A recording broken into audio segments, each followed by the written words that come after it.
Ladies and gentlemen, start your engines and welcome to another episode of Wreckers or Checkers. What's up, everybody? Welcome on in. As usual, your host, Mr. Coors Lightyear himself, and the honorable co-host, myself, Travis. How are you guys doing? What's up, buddy? I'm doing great. I don't know why I asked myself how I was doing, but it is one of those days. We're jumping at you Yeah. a day earlier than normal this week. Got some weekend plans, so it's always good. Talk a little NASCAR a little early. How was your week so far, Dan? Hot. Hot, We, yes. we ain't used to the heat up in the PNW like a No. lot of places, and it's been a scorcher up here, so it's been pretty brutal, but surviving it. Looking forward to a fun-filled weekend of getting back to some what I like about NASCAR, which is short track racing. Hell yeah. Um, but yeah, I had a lot getting of. down a little early. I don't know about you, but I had a lot of supervisor duties to handle in the office this week. Yeah, as many as I The could. air conditioned stuff. Yeah. I didn't get to spend a whole lot of time in there, but I was definitely trying. I was milking out some time cards and stuff for a while there. I was like, oh, Reread, 72 is re, pretty nice in here. reread some emails I usually just skip past. you There you know? go. Yeah. I was like, oh, I actually am reading all my emails today, boss. Sorry. Yeah, make sure we're getting charged right for this. That was good. Well, on the NASCAR side of things, as usual, we're coming at you with a little recap of Sonoma, and probably a pretty brief recap of Sonoma. We all know the ass whooping that was laid down there, and looking ahead to the Monster Mile in Dover. Back to some short Excited for track that. racing. All right, let's get into the wreckers and checkers. I mean, my favorite is the wrecker because who got wrecked last week in Sonoma? It was everybody Everybody. not named SVG. Everyone other than Yeah. SVG got wrecked last week. There were some little wrecks, like you said. Blaney got put off into the grass a little bit. Bell got spun out. Little things here or there. Did it really matter? Did it have any implications? No, It doesn't matter when you're fighting for second place it out doesn't the matter. jump. And checker, make this brief. SVG again. I almost just left the same graphics up as I had last week. So it would have been a different car, but same guy. So, Same guy. yeah, Dominant on road courses. dominant. Yep. So we're going into the full recap here. It ended the same way it started for the top two spots. Briscoe did run a good race.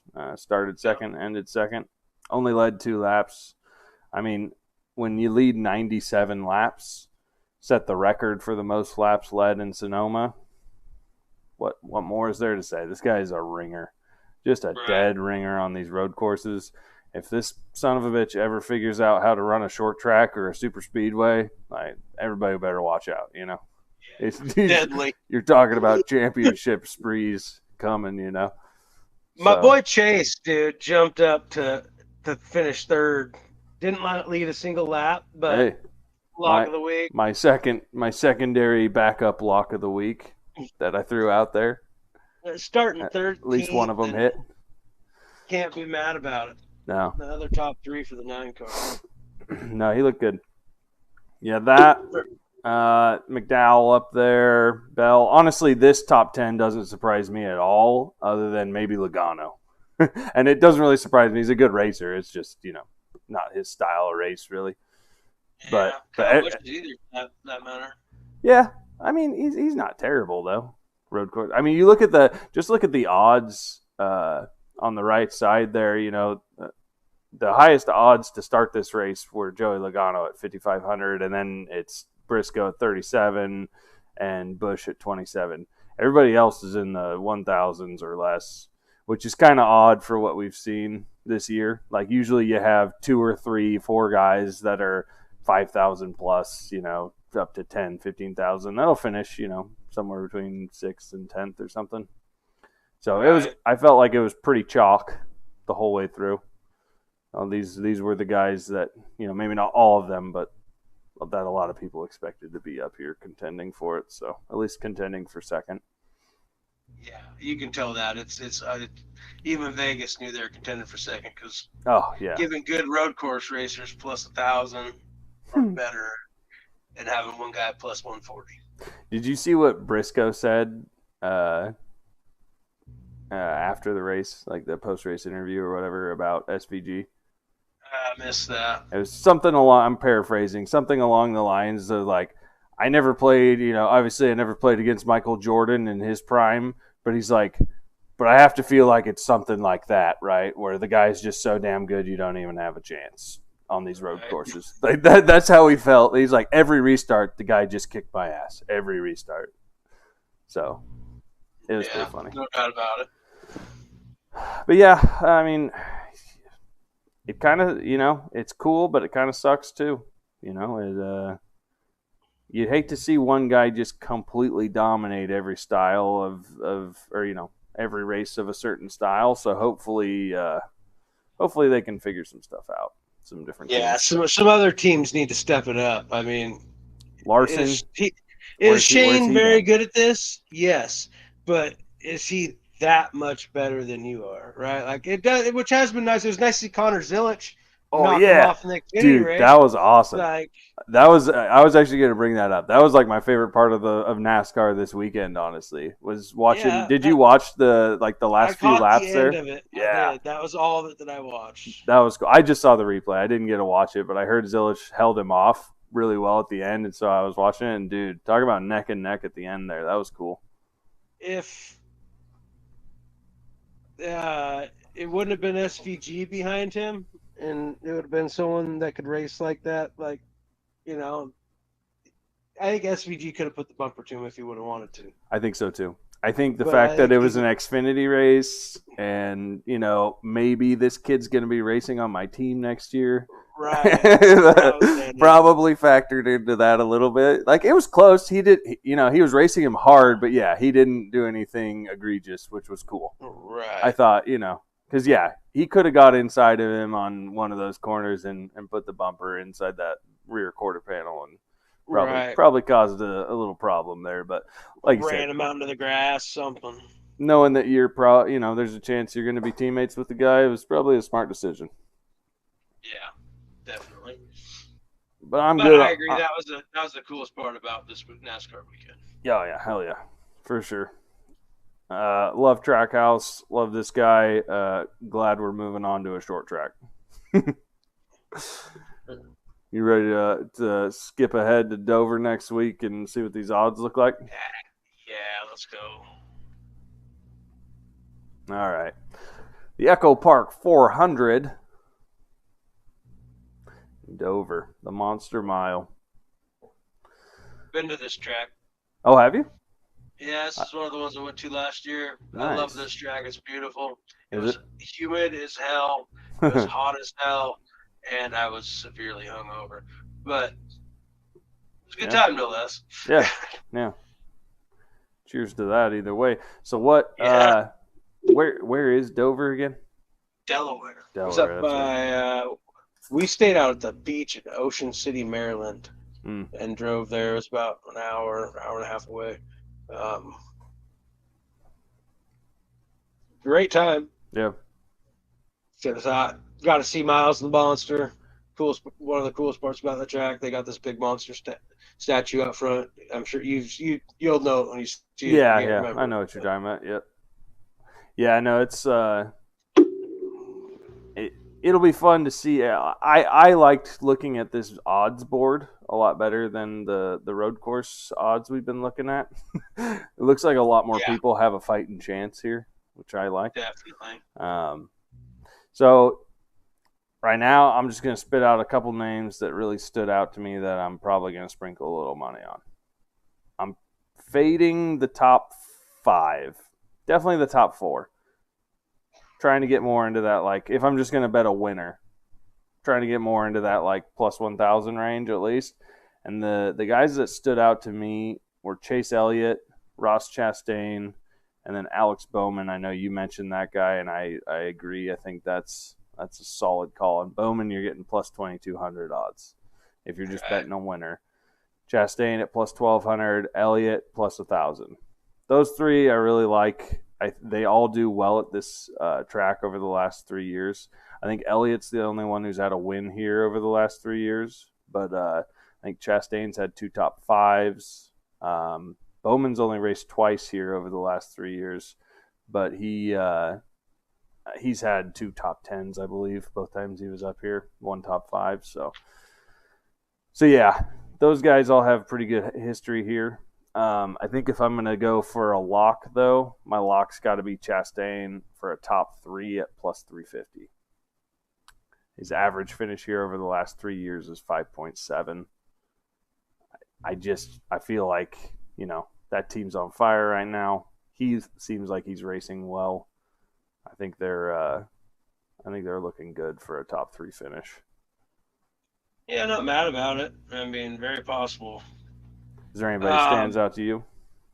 Well, as I told you, I like Bowman to get a sneaky win this weekend. Yeah. Plus 2,200. I'm throwing some money on a longer shot. Sorry, I stole your thunder on that one, but I agree. That's fine. Bowman at 2,200 is nice, especially since he's been running a bit better. And like I said, it's back to short track racing. So like, I feel another guy that's been kind of running rough as of late that is due to bounce back, especially to short track, is Kyle Larson at plus 500 for the win. Yeah. I mean, that's almost can't miss. I feel like we haven't been into a short track in a minute. He's been running rough in these road courses mostly, and even up before that a little bit, right? I think this is the week that he can really bounce back. So yeah, I like him with plus 500 for sure. There was a couple different people that I was looking at for more of a long shot too. One of them was where'd he go? Bubba Wallace. I don't know. I don't really actually know his history here. I just feel like I was trying to think of people, and we'll get to it when we get to the standings, but I'm trying to think of people who are really fighting for that win. Guys who are on the bubble. I'm going to take a chance. Going to try and take, because here's the thing, with these races, sometimes playing the strategy of staying out and catching a late caution, if you're talking about either tires or fuel windows or whatever, I feel like there's going to be some guys who are taking some risks here late in the season just trying to get that win, because we're starting to narrow the number of people who are going to get in on points, right? For sure. Yeah, we could see some wrecking to win, I mean, little bumper tap, who knows? Hocevar. Yeah. Suarez. I don't know if Hocevar is really considered a great short track racer, but he's a wheelman. He's a good racer. Yeah. He's a good race car driver, and he'll wreck a guy in front of him. Yeah. Especially for a win. And Briscoe even. I feel like Briscoe has just been racing hot lately. Yeah. He's been setting poles. He's been on a lot of poles over the last month and a half or so, but never quite putting it all together during the race. Like I said, these guys.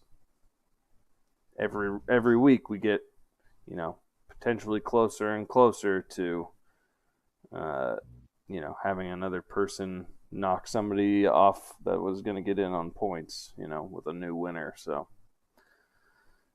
we're going to see some strategies get more bold, I think. Yeah. Hey, and by the way, Chase Briscoe won Pocono, so I mean he's already in the playoffs. Oh yeah, that's right. That's right. Either way, he's still racing hot lately. I could definitely see him picking one up. Reddick's another one that could easily, sneak in here. Yeah, plus 1,200. Especially still going for the $1 million in the in-season challenge. Yeah, that's right. So being one of the final four there. One of the final four. I remember seeing that picture, and I'm just thinking to myself, like, it's what, Reddick, Dillon, Nemechek, and Gibbs. Yep. So you got Reddick. Reddick versus Gibbs, Yep. Nemechek versus Dillon. Yeah. Which that's kind of yeah. That kind of I mean, sucks too. Reddick's like Yeah, should be the betting favorite out of the right, three, and out of the Gibbs is four. definitely the second. Right, you Would would be my think, assumption. but how it works is Gibbs and Reddick are against each other, Right, I right? know. So That's what I'm saying. It kind of sucks. You have like the 1 and the 2 seed playing each other here, but that's all right. Could be a fun one. Nemechek and Dillon yeah, could be a good I hope matchup. whoever's on the Nemechek Dillon side wins the whole damn thing. It would be funny, and Mm-hmm. $1,000 mean or $1,000,000 means a lot to these guys. Well, it means A a lot to million bucks anybody. would mean a lot to me. I Anybody, but mean, you know what I mean. Like these guys, it's not like these guys are the guys who have millions and millions of dollars already from right? racing, right? Like this Got a isn't tons of NASCAR wins and right, they right. got sponsors, but not But yeah, you know what I mean. These guys aren't necessarily the ultra famous, you know, Kevin right. Harvick style stuff. But oh, sorry. Oh, kids are home. Yeah, kids are home. Yeah. So anyway, odds wise, I feel like that kind of wraps it up for me. What do you think? Anything else you want to Yeah. point out? No, that's it for me. Out. Last little tidbit on why Kyle Larson. Um, he shoots 50%. Last 18 out of the 16 races, he's finished top 5 or better here. So 8 out of the last 16. eight out of the 16 races, he's raced a total of 16 races here. Yeah. He's finished top 5 or better in 6 of them with 1 win, or in 8 of them with 1 win rather. Sorry. Dang. So shoots 50%. So 60% another of the reason. time, it works every time. That's right. That's why he's negative 150 for a top 5. Yep. Sheesh. All right, let's get into the standings. Oh, so we got, all the regular standings. Not a bunch of movers. I don't think.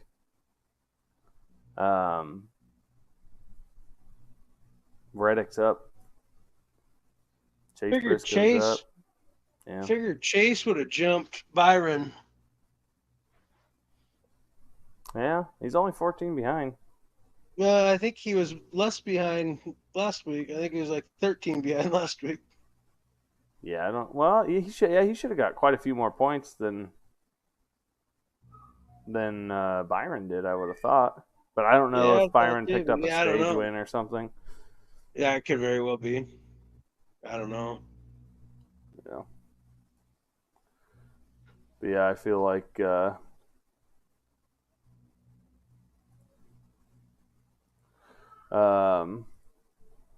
here's the playoff picture. A whole lot of change. Got the same Reddick, Busher, Bowman, and Bubba. Still the 4 getting in on points. SVG with another win goes up to third. Third overall. Yeah. Yeah, nothing's really changed though. No.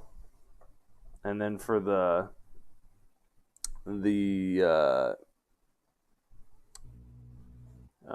bubble, same, not a whole lot of difference, but like I said, this is with only 4 people getting in on points at this point. Man, I feel like we have a good chance of having 1 or 2 by the end of the year, if not 0, that get in on the points. Yeah, I would say the over under would be like 2.5. I'd take the under. I would probably take the under too. I think we're gonna get 2 new winners. I think just because of who's left, Reddick, Busher, Bowman, Wallace, those guys, but then also McDowell on a road course. I think Hocevar could pick up a win easily. Kozlowski's been close. Gibbs. But like we still got Daytona coming too, dude. So Yeah, anyone can win yeah, that. You exactly. know, Austin Dillon could win Daytona. Didn't he win it once? yeah, I think he won the 500. State Stenhouse, he could Yeah, win he's a Daytona. super speedway racer, Yeah, definitely. yeah. So it's anybody's game for the playoffs still, which is kind of fun. And the other thing I was thinking about, we've talked about this before. Uh, do you make it where wins are just heavily weighted and not winning you're in, right? And if you think about that, I don't know that this changes a whole lot. I don't think he does either. I Well, Because I mean Reddick 149 points, above the cut there from the bubble line, right? Like he's a ways up there. right. So I don't know, I don't know where Barry's at or any of those guys, but yeah, I mean it could shake things up a little bit, but I doubt you're going to see a big change, Yeah, I would. especially I would highly doubt it. especially since as we what found out till this I found out today when you sent it to me the adding another road course next year. Yeah, San Diego. It sounds like I believe is where it was. Yeah, that could get Uh, interesting. but that sounds like they're not doing Chicago and somewhere else though. Mexico. They're going back to Mexico Oh, next okay. year. So we're just So kind of they're like trading. yeah. I'll take 2 for 1. That's Yeah. fine. Yeah. Hey, especially if it's Um, somewhere new, could be fun. right. Could be fun. And I'm not sure if it's supposed to be if it's a road course. It sounds like it's going to be another street course Yeah, like they do in Chicago. which I like. Yeah, I would just assume I'd rather watch that than the actual road courses personally. Same. Although I was watching a little bit of Sonoma last week, and I kind of thought if you were going to go to a road course, that would kind of be a fun one. Because if you're sitting up on the hill, you can see a lot of the track. Yeah, You know what I mean? Like with the altitude changes there, uh, I feel like you can see a lot more than just like one straightaway here or whatever, right? Or you go down. What's the one in potentially. Texas where you have that tower? Yeah, Circuit of the Yeah, Americas. Circuit of the Americas. They have that huge tower. That would be kind of cool to watch from up there too. Yeah, I always said if I was going to go to a road course, I was going to go watch the Roval Yeah, because then you could sit up in the stands and see the whole damn thing. yeah, that's true. That would be pretty fun. Definitely. What else do we got? I feel like there's one more thing. News segments. Well, we kind of already talked about them. Yeah, The yeah. We kind of already went through our the four remainders of the challenge, and Mhm. then new road course probably coming to San Diego. Our new street course could be interesting. Yeah, I mean, we'll see. Hopefully, it is. Won't know until next year. We talked about the, the Clash and which finishes up in Indy next week. Back to the Brickyard 400. Oh yeah. I know what we're missing. Yes. Please, NASCAR, can we go back to 5 lug nuts? Jeez, how could we miss that? Barry in the lead. Our bad. We, 5 we'd lug heard about nuts. that. We'd heard about that. So uh, yeah, I mean that's really all I got, hey, what man. what do you got in your background? What's the picture in your background? Talk about that a little That bit. is 2017 Casey Kane at Sonoma. Nice. He ate the wall a little bit. uh, I try to make all my pictures have to do with the race they were at, but covering the wreckers end of our wreckers to the checkers per nice. se. And I always As just you've got got number one Chastain, checker over here. whatever works. I just like But how this one's offset a little bit. You can see that number one just like sliding past my shoulder. I right, guess going this way. It's weird. It's backwards. I know I need to play with them a little more and see if I can move it, Yeah. but Yeah. we'll see. Anyway, that's all I got for us. I don't know Yep, about same, you, but same. Hope everybody has a good weekend. Hopefully, it's not so damn hot where you guys are at. I think we're getting out of the heat soon, so looking forward to watching some Dover. yes, sir. Everybody, have a blessed weekend. Keep the rubbers down. Records or checkers, baby. Records or checkers. We'll talk to you guys